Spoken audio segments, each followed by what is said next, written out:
welcome.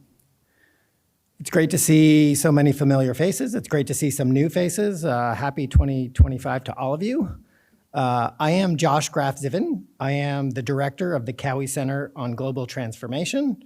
For those of you who don't know, the Cowie Center is a center focused on how science and policy affects politics and economics, and how political and economic systems shape technology and scientific evolution. And so our talk today fits very squarely in that remit, but I want to say a few words about the center, and in particular, the benefactors of the center. So the Cowie Center on Global Transformation is situated in the School of Global Policy and Strategy. We like to think of ourselves as not bound by the School of Global Policy and Strategy, but a center that really is situated across the UCSD campus. We host a variety, we conduct research, we host a variety of talks, including, and in particular host a variety of visitors, including our distinguished visitor today as part of the Global Leadership Fellows Program. We want to thank the many supporters of the school and of the center, but want to especially thank Joan and Erwin Jacobs, who have been staunch supporters of the center from its very conception, and without whom none of this would be possible. I also want to mention that our talk today is co-sponsored by the 21st Century India Center at GPS, that's led here by Ach, who's going to join our speaker on the stage in a few minutes. I also want to, now that I have your rapt attention, point out that this is not our only talk. We have probably somewhere between 6 and 10 talks a year. So I just want to give you a heads up. We've got 2 more on the docket. In January, on the 22nd, we're going to have Juan Carlos Jobet, who's currently the dean of the Universidad Adolfo Ibáñez, but used to be the Ministry of Energy and Environment for Chile. He's going to be here on the 22nd.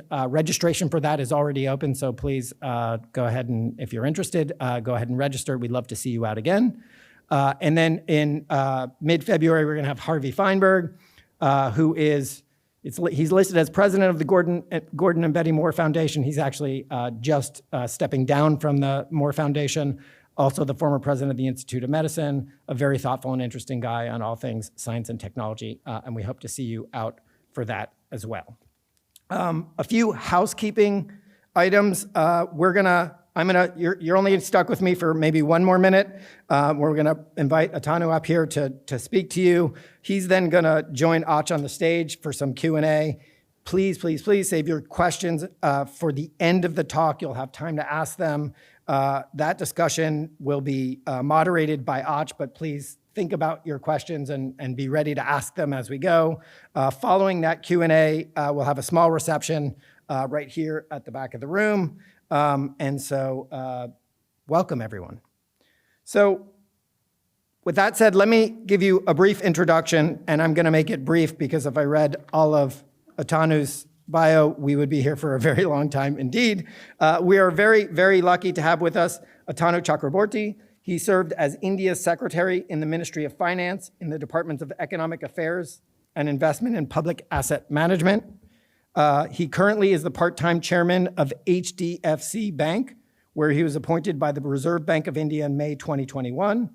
During his 35-year career as a civil servant, he coordinated economic policy, managed project finance for multilateral institutions, formulated policy for capital markets, and worked in privatizing state-owned enterprises.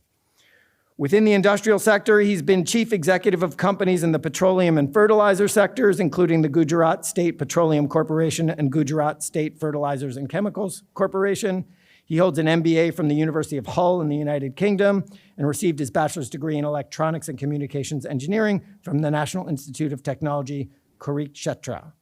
Please join us in welcoming GLF Atanu Chakraborty to the podium. Atanu, thank you.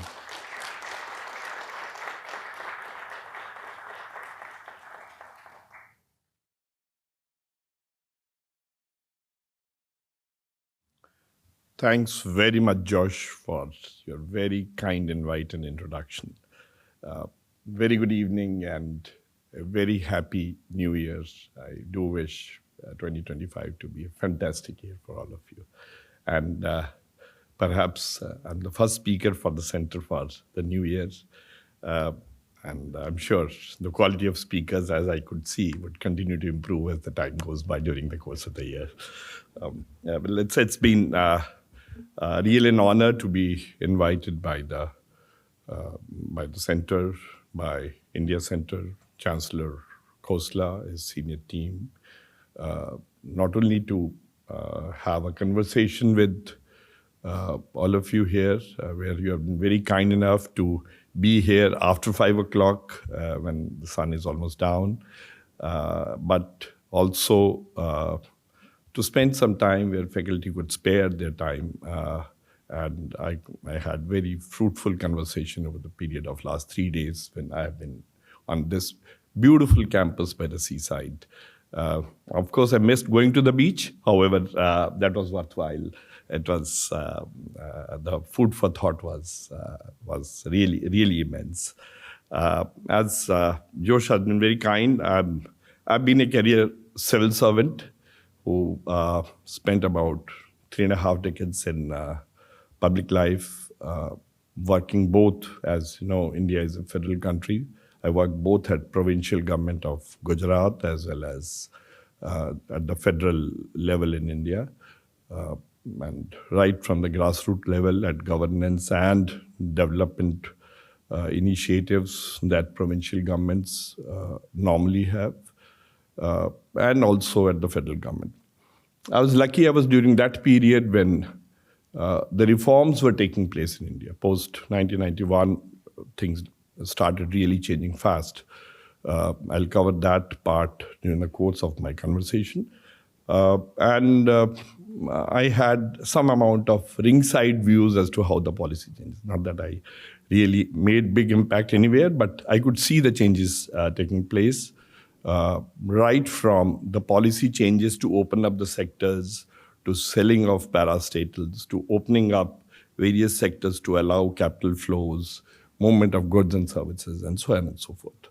So that had been a very exciting journey for the country, and I guess for a country as populous as India is, and its impact on the world in general.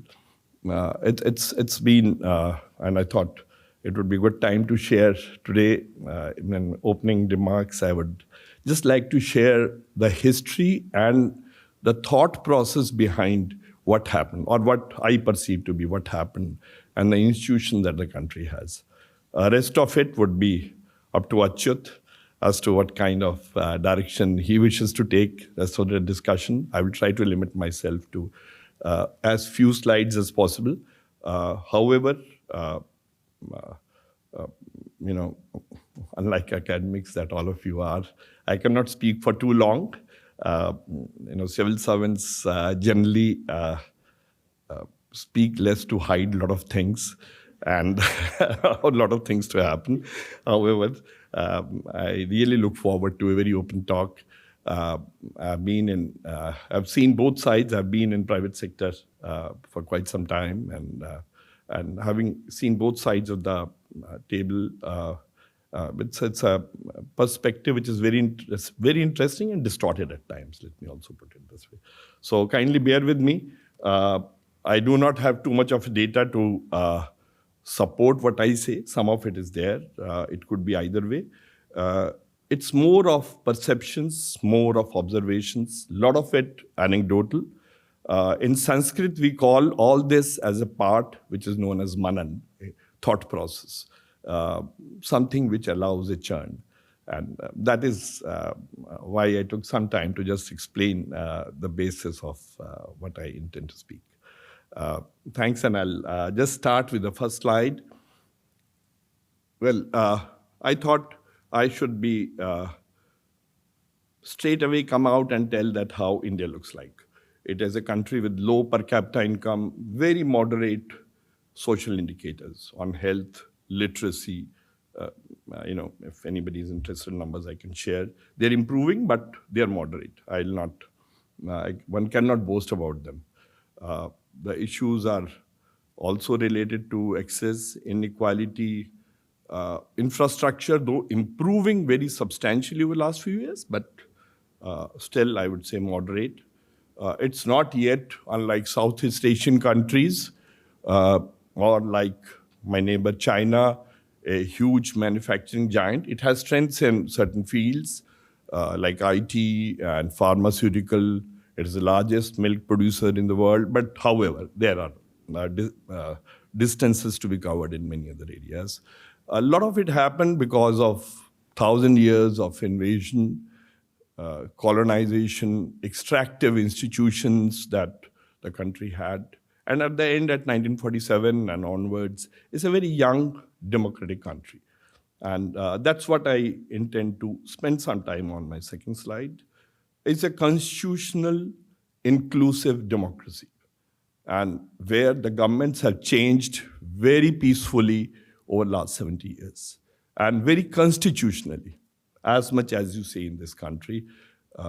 It's very free and fair elections.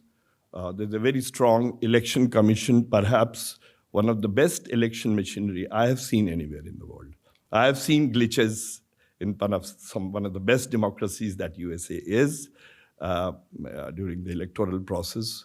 I recollect Al Gore versus that election. So I was wondering why those mistakes are getting made in the first place. But it's a very strong election commission, very independent, and judiciary is extremely independent, self-selective. No government of the day can really leave their imprint on the judiciary because there's a collegium. They also protect very jealously the Constitution. They render ultra vires many amendments that Parliament makes if it distorts the basic structure of the Constitution. So in a sense, there are lots of checks and balances, which makes it a little bit slow and hugely noisy, because out of the major 25 provinces and lots of smaller ones, half of them are opposition ruled, half of them are ruling party, which is both at federal and provincial levels. They keep shouting at each other on very regular basis. Elections are held every second years to one or the other government in the province or others, and quite fun at times, however noisy, but they do bring up a lot of sentiment and issues that are there. The constitutional character is very robust, with a very sound financial resources sharing mechanism. That is very key, and federal government has literally no role over changing or chopping governments at provincial level. And the issues are very clearly divided. Many characters of Indian constitutions have been borrowed also from US constitution. To that extent, there's a lot of commonality. However, they have evolved on their own over the last 75 years or so. It also has very strong capital market, fourth largest in the world, very competent regulator. It has also a very competent and independent civil service, which allows politicians to play their part in the sense they can hit the ground running straight away. They don't have to wait for getting their own guys in and doing it. It has its own merits. Of course, ministers are selected directly by the chief executive of the government, that's a prime minister or the chief minister in the province, as the case may be. The journey for the country has been very rocky. It wanted to be a very developed country because of its freedom movement. It started with land reforms because it was hugely feudal at the turn of independence in 1947. So feudalism was abolished, but it was a partial success. And that has reflected in those of you who have worked or have been associated even remotely with India would see a varying level of incomes and varying level of development. That's on account of feudalism being abolished to different levels in different states, completely abolished in certain areas, or masquerading as abolition in certain other states. So it's going away most of the places because of industrialization, because of communication, and so on and so forth. However, that has rendered a varying development in many places.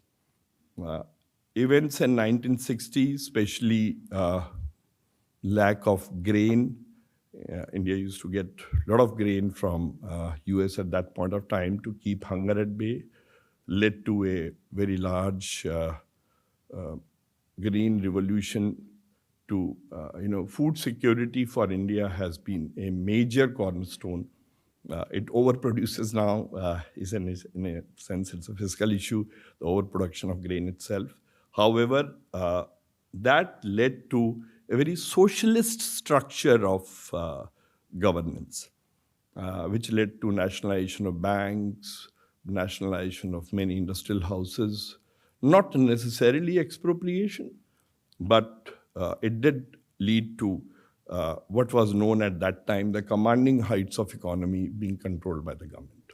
So it was semi-socialization at that point.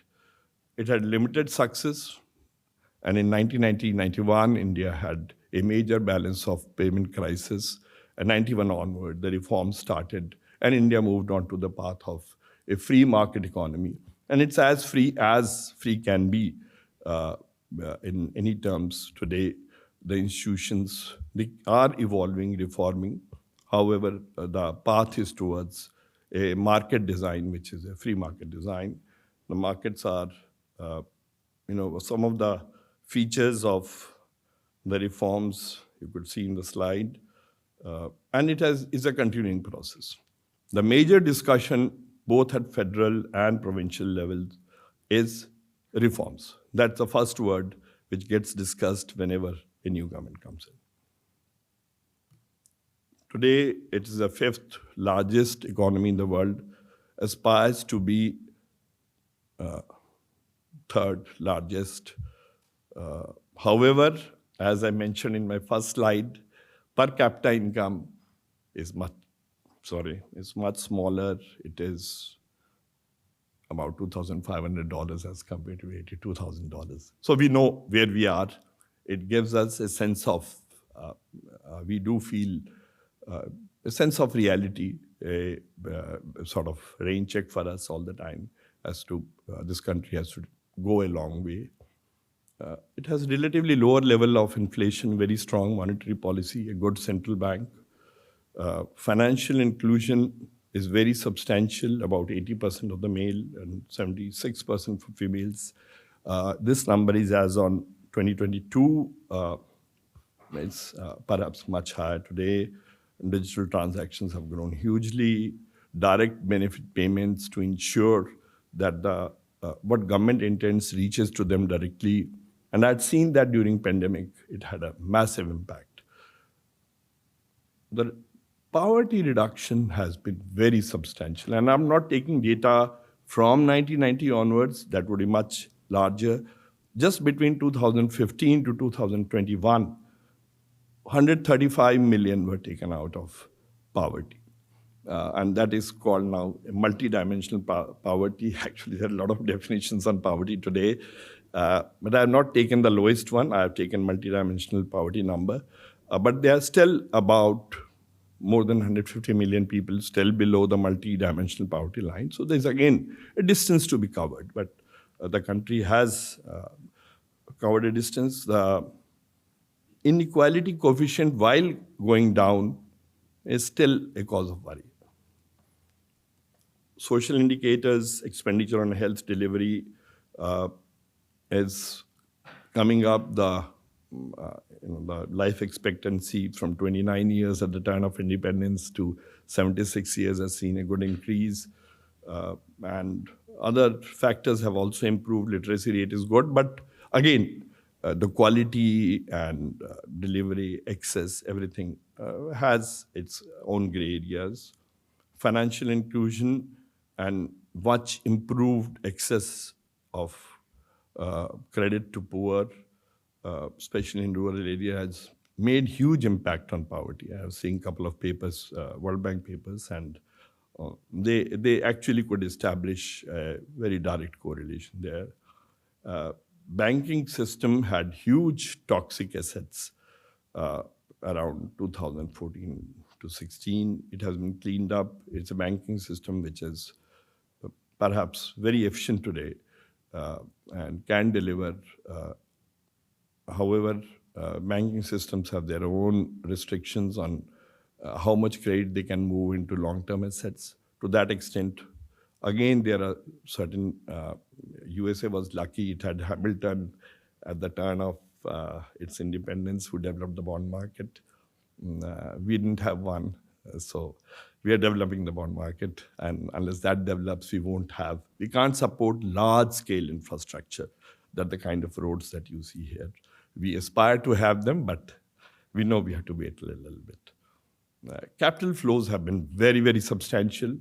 Country receives almost the largest amount of foreign capital anywhere in the world. It's developing its own bond market. It's developing its own multi-currency jurisdiction so that there's a free flow of dollar within that jurisdiction called Gift City. And investment on infrastructure has been substantial. These are the features of reform which are, I would call, the third level reform. When the sectors have been opened up, a lot of flow of money is there. Like the bank that I chair today has almost 40% of its capital comes from USA. Actually, it's less of Indian capital than of US capital. So many times I joke with people whether it's an Indian bank or an American bank. Most of the time my CEO is worried and talking to investors only in US. However, more flow of capital, and there perhaps the onus lies more on the developed nations than on India. Friends, I come to very topical slide. I thought rest was more of a background where I wanted to give a taste of what inclusive institutions can develop for a country. India started with, at the turn of its independence, with very extractive institutions, which took the wealth out of the country.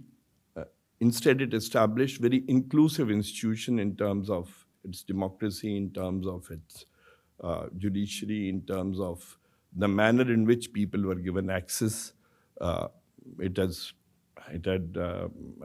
100% universal suffrage from day one, adult suffrage. However, it has traveled a distance through various types of economic regimes. And today, when we stand at the cusp of second edition of Trump regimes, there are trepidation as to how it is going to pan out. I believe that both the countries share very liberal values because both the countries have inclusive institutions. So irrespective of personalities that are there, personalities do make an impact. But I am a strong believer that a shared value and large-scale people-to-people contact. There's a huge people-to-people contact, even when the two countries didn't see eye to eye on many things. And I've seen that period also.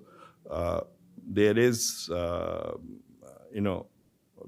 underpinning of contact, people meeting with each other, institutions collaborating with each other, which keeps taking the ball forward, sometimes slow, sometimes fast.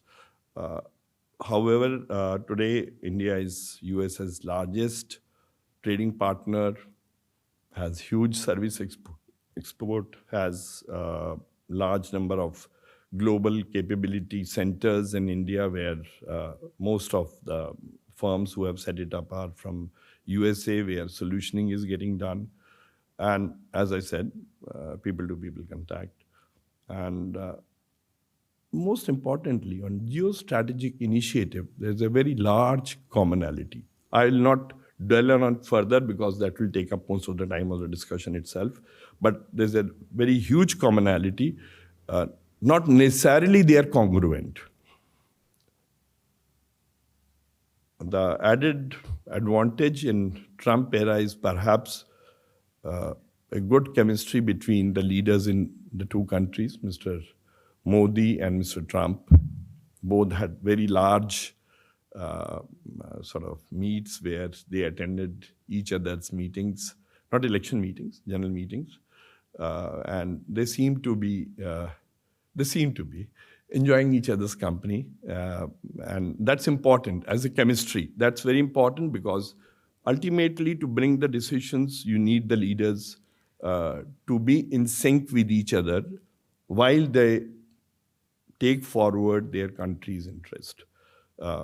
We neither expect Mr. Trump to, or for that matter, earlier Mr. Biden, to have compromised US interest. Similarly, Mr. Modi is not expected to compromise India's interest. But to arrive at that middle path, I guess it's important for the leaders to have chemistry, to have certain level of trust. That having existed, I have, and a lot of people in my country have great amount of faith that things can be taken forward. Rest people have their pluses and minuses. I refuse to get into that. As I said, this can be leveraged for diversifying US supplies, irrespective of the geostrategic nature of China. For US not to have concentration risk itself, to have its entire supply chain residing in one country, it's important that it has a China diversified policy. And India has that kind of strength to provide that, both in terms of manpower, both in terms of huge amount of software services and its leadership in many areas of construction, pharmaceuticals, IT, and so on and so forth. In many areas they're lacking, but defense is another sector they can sort of cooperate with each other. There is a huge scope for investment both in and out of India, by US into India, and from India into US is already happening in a big way. There are a very large number of high net worth individuals who are investing hugely in USA. I don't have the statistics for it, but I keep seeing that number. The countries are both complementary to each other. And that's where I see the strength, that's where I see a possibility of taking things forward. As I said, certain area of cooperation, there are certain imperatives. India needs to lower its tariffs. There are issues why it's sometimes scared of not doing it. There are reasons. However, it needs to do it. It needs to make more investment in skilling, more infrastructure. US needs to look at making more long-term investment into India. There are not as much as it needs to be or it can make. However, it has to be perhaps the risk perception that US has, and that's where academics and such a premier organization like this can change the country risk perceptions. That's very important. At the end of the day, the calls are taken not on the IRRs or ARRs, the calls would be taken on the risk perception on a certain geography. And that could only be changed if academics start writing about it in a new light altogether, rather than depending upon the past shibboleths, which most of the CEOs of investing firms go by. It has, as I mentioned, digital public infrastructure. A lot has been written about it. We can discuss it during the course of discussion today. It has very open, both consumer and capital market. Everything is open. However, it calls for items both on financial products as well as on physical products, which call for low cost, durability, and aesthetics. So that makes it a relatively difficult market to master. However, market is open, competitive also. It's an open democracy, as I mentioned, inclusive institution, and largely market-driven economy. So that is a sort of overview of Indian political economy I thought I will give before we start conversing into different strands and different details of it.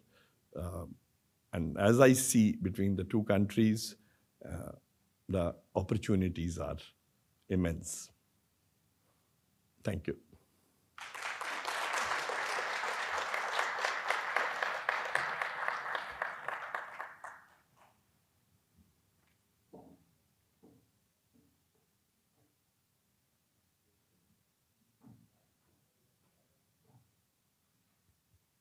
Thank you, Atanu, for this wonderful presentation, taking us through India's economy, a lot of which you have been in the driver's seat for and had a front row view on the sort of period of liberalization and the opening up of the economy and the sort of uncaging, as it were, of the lion. So thank you for that. In India, there are big lorries handled by two people. One is the driver, as you just mentioned. Other guy is called a cleaner, who cleans it up, cleans the window shield. Civil servants are generally the cleaners. So I was in the cleaner's seat, so as to say. And also fetches tea for the driver as and when he's falling asleep. I think I need one of those in my car too. I wanted to start just to touch on a few questions that you were very modest in your kind of role in all of these changes over the last few decades, but you were really there as a critical part of the state government of Gujarat, as well as then the federal government at the highest levels. And I just wanted to get a bit of an insider view from you on some of the major changes that have taken place, and through that also to think about what we might see in the future, because as perhaps little as we speakers like to dwell upon it, I think everybody as one does in the period before a presidential transition loves to gaze into the kind of magic ball and kind of tell the future about what's to come. And I think there's a pervasive sort of uncertainty related to what is to come in some sense, right? That even here in the US, we don't know what policy changes lay ahead. We don't actually have a very certain view of the future. And a big part of that is the US-India relationship.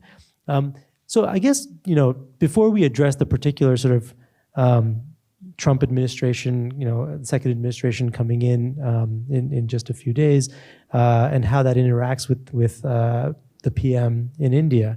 I thought I'd take a step back and just think about this, the kind of tariff structures all around the world. India had this very famous episode of liberalization, which many of you here already know about, in which tariffs were substantially lowered in the early 90s, and India really opened up to the world. And that's had dramatic impacts in many, many ways on the Indian economy, as well as kind of other world economies, including the US, in its ability to trade with India, to include it in supply chains, to produce goods and services, et cetera. So, we're seeing the opposite trend taking place around the world nowadays. I think what incoming President Trump has promised is a dramatic increase in tariffs for many countries, including China. We're seeing similar moves towards kind of protectionism all over the world. I wonder if you might just give us a bit of the insider's history on the liberalization episode that took place in India. How was that possible in, inside the country, inside its politics? What made that opening up feasible? Because here we often heard the narrative that, if you open up trade, we're going to lose all of our jobs, and we'll be facing large unemployment in things that we used to manufacture, et cetera. And that's a very powerful narrative here. So how was that overcome, or what was the environment like that allowed liberalization to happen, that dramatic lowering of tariffs? Because I think that's one thing that you put in your last slide as well, for an imperative for India moving forward is to further lower its tariffs, which is kind of in the opposite direction of what we've seen in recent years. Actually, the levels are still one of the highest in the world, in a sense, on an average basis, because unfortunately, calculating tariff levels, as you would know, and economists would know, it gets very difficult, whether it's weighted average basis or it's a direct average basis. So, but whatever it may be, I do believe that the tariff levels are high, which many times deters the supply chains in India to be cited better, because somewhere or the other the cost comes in. However, there have been successes like Apple, which has moved from few millions production of a few $1 million worth to perhaps close to $20 billion worth of exports now. So actually that more or less defines as to when you are able to define the problem better. When the problems get defined, there are solutions available, and the political executive is able to bite the bullet, as everywhere else, so in India. However, the important thing, Achyut, what has happened in India was that it is very deep-rooted, because the liberalization bullet was also bitten at the provincial level. Like it happened in China, that the cities took it. In India, the provinces took it, and they wanted investments to come here for the sake of employment, for the sake of betterment, more taxes. And they started providing, and I still recollect, and I was discussing with Caroline yesterday, because she had written that chapter on ease of doing business. When that thing got into India, it was the states which took on, and they competed with each other to provide slightly better environment. The improvements had been incremental. I said it's a very noisy democracy, you know it. It's also lots of checks and balances, and every time a lot of things have to go through a judicial lens, even when the executive wants to do it. But that ease of providing business to people is what rooted it at the provincial level. That was very important, because the present Prime Minister comes from a province.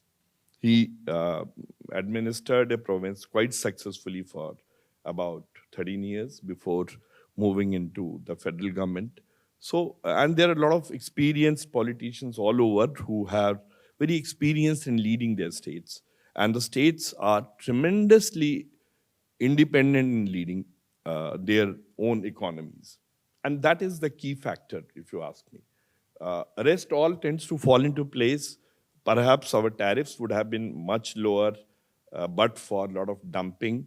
And India followed WTO regime of making a law on anti-dumping, which was very judicious. So a lot of dumping took place. One could see that, and I've fought many cases. I was running a fertilizer and chemical companies there. I could see it with my eyes. A lot of dumping was happening, and you could do very little, because there was checks and balances of our own law which stopped us from acting. I guess that has happened in economies like US, where again there is a sort of cross linkages which stop you from acting very quickly, and that has led to a relative isolationism, if I may use the word, in a very, very selective sense.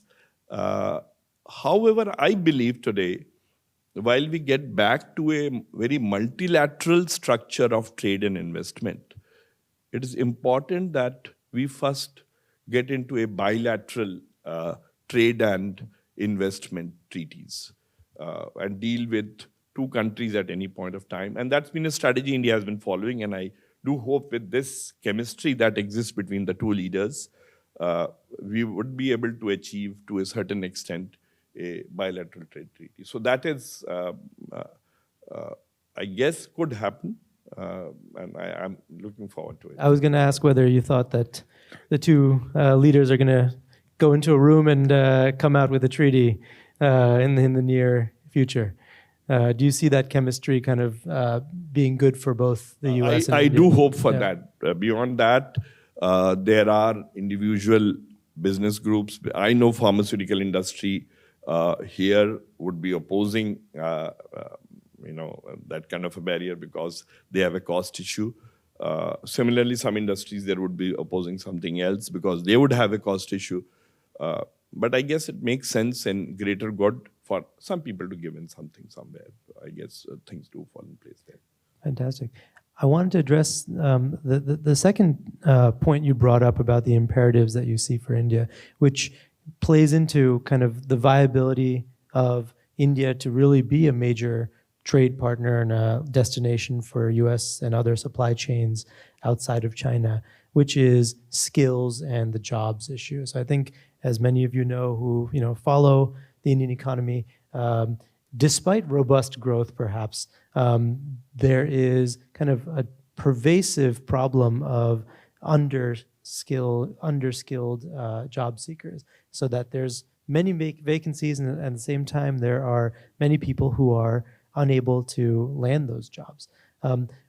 Where do you see that problem being most acute, and what kinds of solutions do you envision for India to overcome the jobs issue and really kind of make it to that next level of skill that's required to be a global and kind of destination, as well as for its own domestic manufacturing and services to really kind of improve its productivity?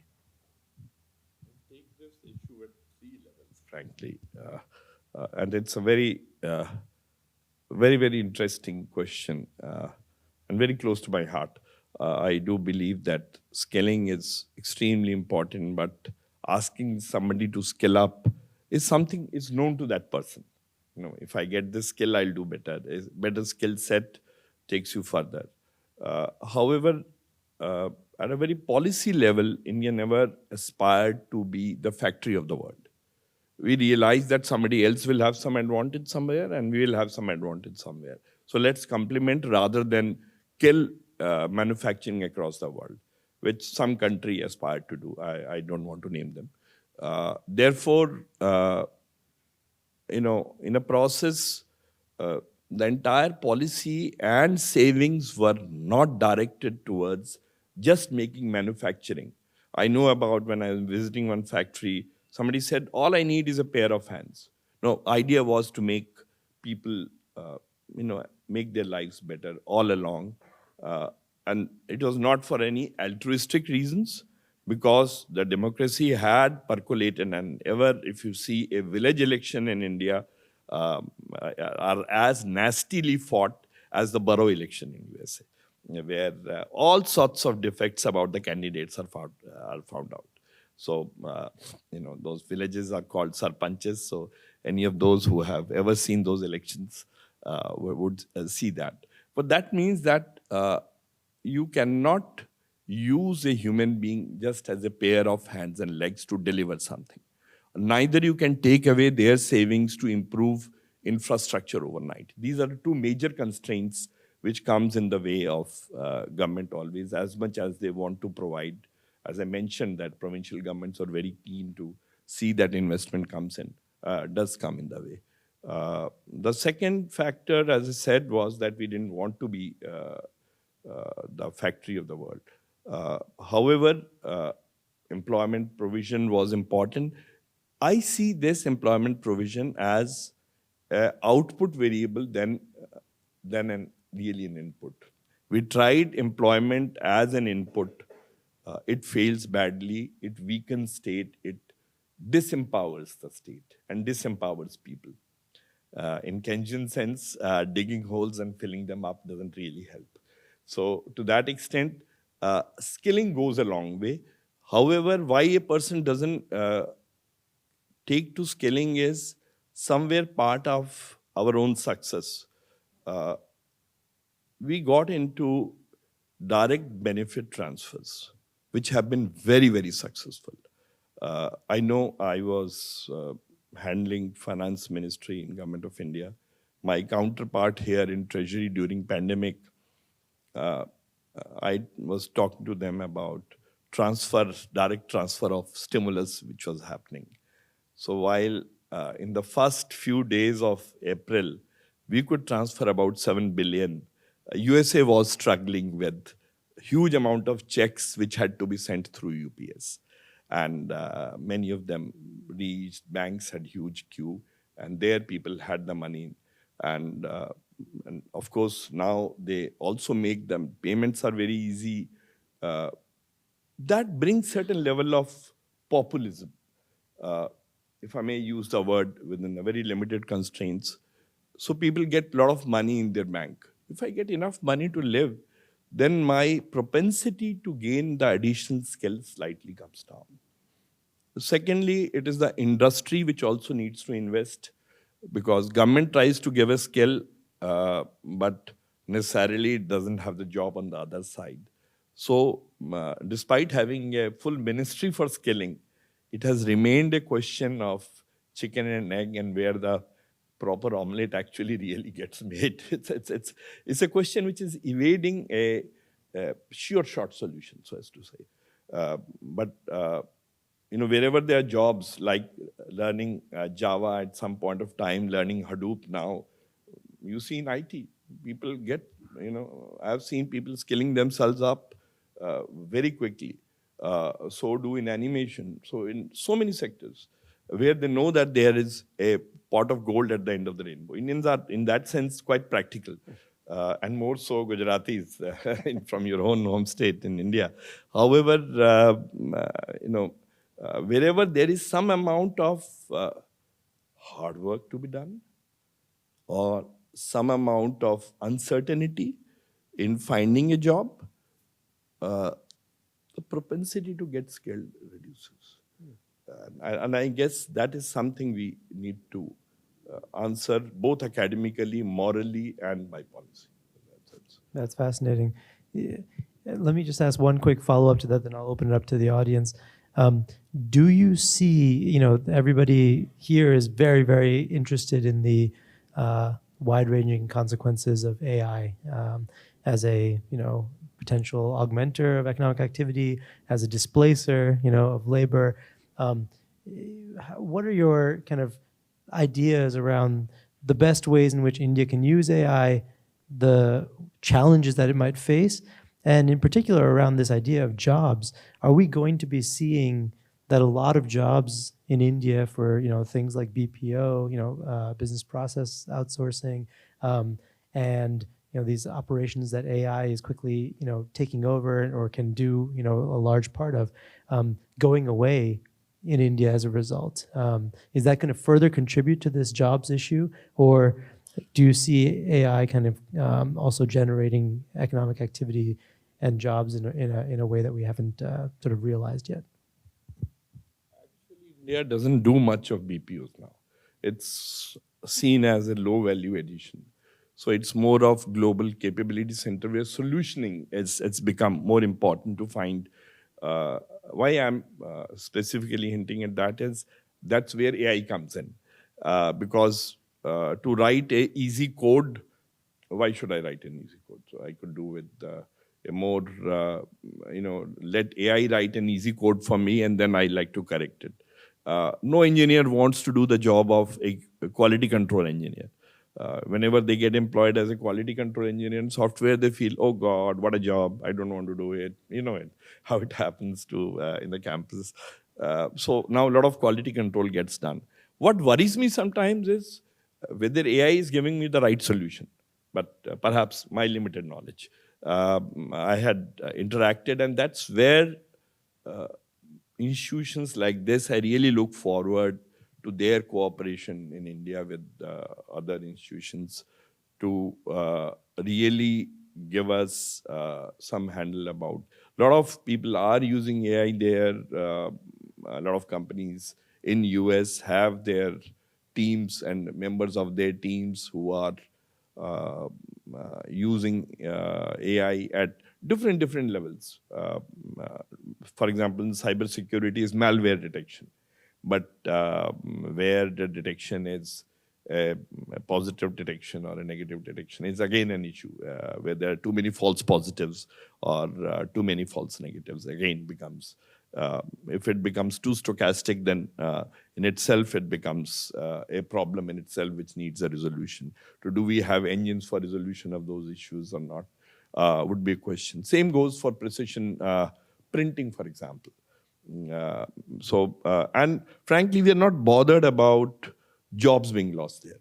We understand certain level of low-level jobs would be lost, like I just mentioned, and a different kind of jobs would get created.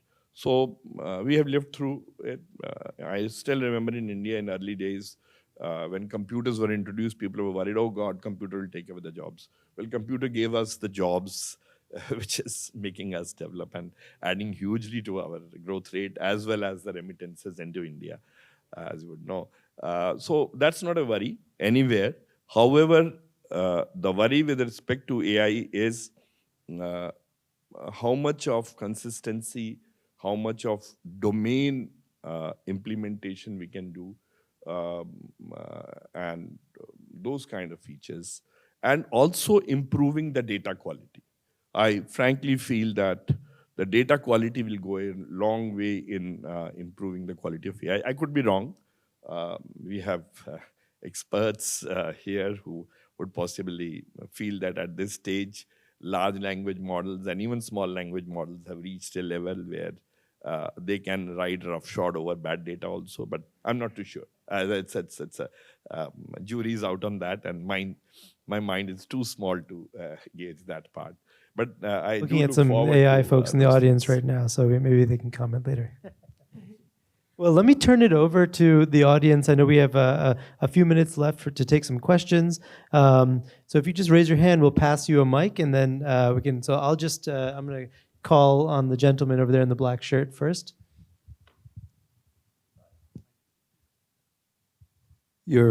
India's neighbor, China, has had a significant buildup of their military. How is India reacting to that?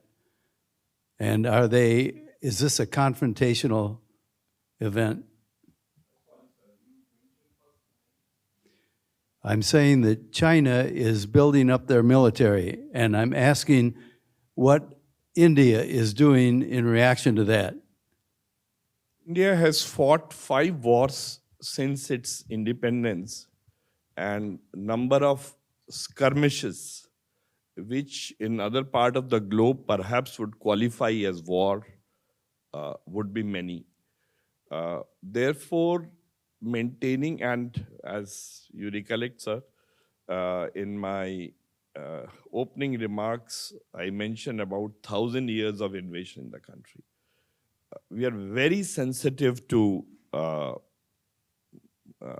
any losing out on part of our territory or part of our sovereignty getting lost.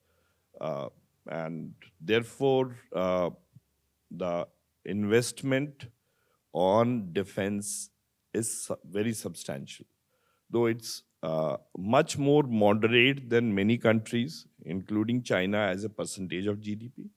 Because we do believe that just building up military doesn't help, as is shown in case of certain countries in my neighborhood, which have become failed states. Therefore, a balance is needed both in terms of infrastructure to reach out, to develop intelligence, to develop defense cooperation. The Quad is a case in point, exactly as a response. But India has far more responses, and is a continuous built-up, and that's why India does get into a lot of many things I cannot share being classified. However, defense preparedness is something which Indian, and I have been privy to that, being a civil servant who handled financing all those things. It can take a fairly long battle in stride, I can assure you. The gentleman in the blue shirt over here.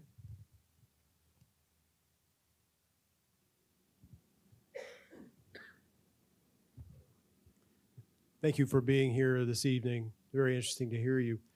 So today, 10-year Treasury rates crossed over 4.7%. Rather high, and I would say surprising looking back over the past year.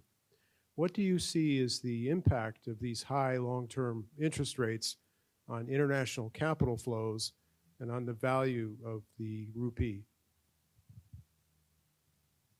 Worrisome, if you ask me. The higher the treasury rates here, the world capital will flow into US, making it inflation control in US even more difficult. And somewhere else, capital starvation would happen. And raising the cost of manufacture because the entire supply chain doesn't exist in US. It's not something, because both me and my wife, whenever we come to US, we go our daily routine is to go to a Starbucks coffee shop and have some coffee. And it's becoming more expensive every year we come. Worries me immensely. Dollar becoming stronger helps us. We can export more, we are trade surplus, we'll export. But we don't want that because we also are part of a supply chain where we get things from US. So we pay dearly for that. Education is one. For example, we pay to US hugely in education. It's a fair middle class which comes in to take loans to pay. Just one example. Therefore, it's very worrisome, but unfortunately, it's been part of I was talking in the morning to Achit about this, a modern monetary theory which evolved in this country. Unfortunately, thought inflation is dead. And they allowed monetary policy to drive the fiscal policy rather than keeping the two independent. And a huge amount of money which was thrown in, unfortunately, is a tsunami which is hitting us. All of us, and is hitting us time and again. I know most of the central bankers are used to using interest rates as one marker to control that. But the more interest rate they control, the more investment they draw in. Perhaps they might have to think of other means also, because if inflation is high in US, they have no choice but to keep the interest rate, the bank rates as high as possible to stop the money supply. But they are unable to do that. So there is a conundrum there, and frankly, I don't have answers. I'm looking for an answer, but the sins of the past are visiting us. And the sins were all here for the quarterly profits and ESOPs that those people who got big payments by making those quarterly profits. I guess entire world copied that to detriment of everybody. Let's take just a couple more questions. Yes, Lei, go ahead.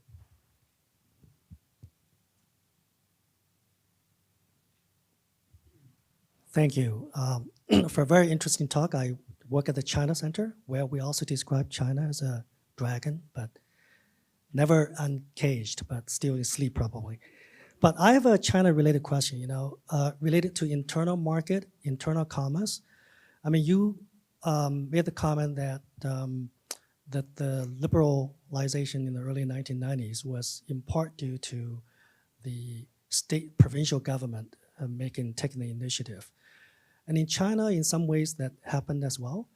But for a large country like China, even if it's unified government, there's still tremendous internal barriers between provinces that affect the interstate or interprovincial commerce. Now, in India, where half of the provincial government were ruled by the opposition state, I mean, how could you have a country, a democratic country, where the politics such where there are differences across these states, and yet you can create a liberal, sort of a unified internal market? How did India accomplish that? I'm so glad that you asked me this question. Perhaps, India had started with VAT to, the internal taxation had two dimensions. One was to avoid cascading taxation. Other was to open up internal trade. Now, the VAT had achieved that level of, avoiding the cascading taxation. The value-added tax. Get credit for yeah. it. What was known as value-added tax. From 2010 onwards, India started working on what is known as GST, Goods and Services Tax, to actually overcome what you mentioned, the internal barriers to trade which occurred and which led to a whole lot of devices being played around by companies, locating your office there, making a billing here, which was crazy and was actually distorting pricing, transfer pricing, and a whole lot of things were happening. Now, I was, since then, was a part of leading the finance department of the province. Ultimately, it happened when I was in the central government, again in the finance ministry, GST was brought in. The factor which brought in was sagacity of the provincial leaders who felt that because their people, one of the things which has happened, there's a lot of talk about labor market. A labor market in India is very open. So, for example, there used to be a very poor province called Odisha in India. There, the labor has moved to almost every other state. Now, the chief minister of Odisha did feel, and he just lost election now, I'm sure not for supporting GST, did feel that it's a good idea that his people are everywhere and they keep getting that kind of an input. That's a good idea to have the goods that some of his people who went to do some menial job somewhere and now have become big businessmen and say residing in Mumbai to send something to Bhubaneswar, which is in Odisha, shouldn't face any trade barriers. So those kind of feelers went back and forth, and it happened among many provinces.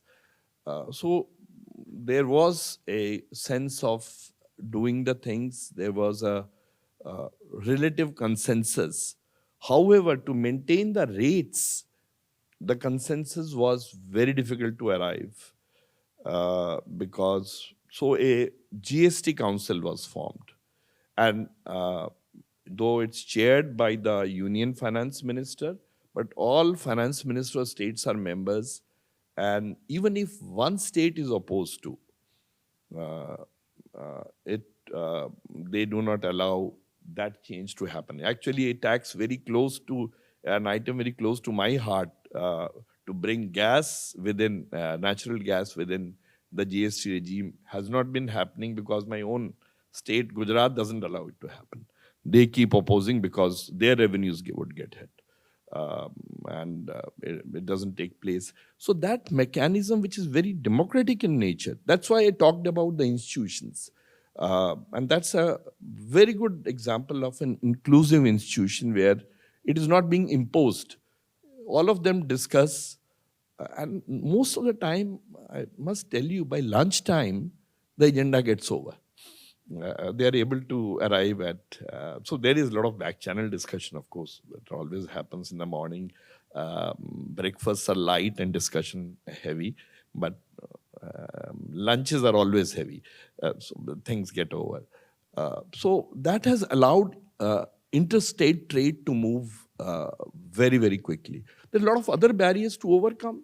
There are between intra-country barriers, but I remember when I joined civil service, the barriers that I used to see and what I see today, they are just 5% of that. So it's a very substantial reduction. And on GST, this is how, though we believe that GST still has many slabs, many rates, which is not conducive to effective pricing. And another factor, I just forgot, some states lost out in that. So they were compensated by the federal government. And that was the sagacity of then Union Finance Minister, is no more, late Arun Jaitley. He offered for 5 years to compensate the provincial government for the losses that they had. That compensation taking place, they were easy, they came on board. I don't think consensus agreement across states is something that we think about here very much. So I hate to cut off this wonderful conversation, but we have a reception following that we'd love you to stay for. And if you have additional questions, conversation, please just go ahead and approach Atanu, and we can continue the conversation over some light refreshments. So thank you so much for being with us and for this wonderful evening.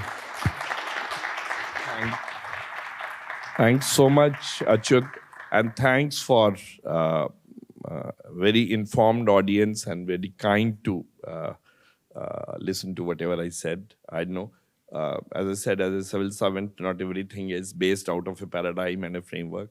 But I thought a free exchange of ideas in a very free democracy is what one loves to have. And I certainly go back educated, and I look forward to continuing our conversations in whatever form it's possible. Thank you. Thanks so much for hosting.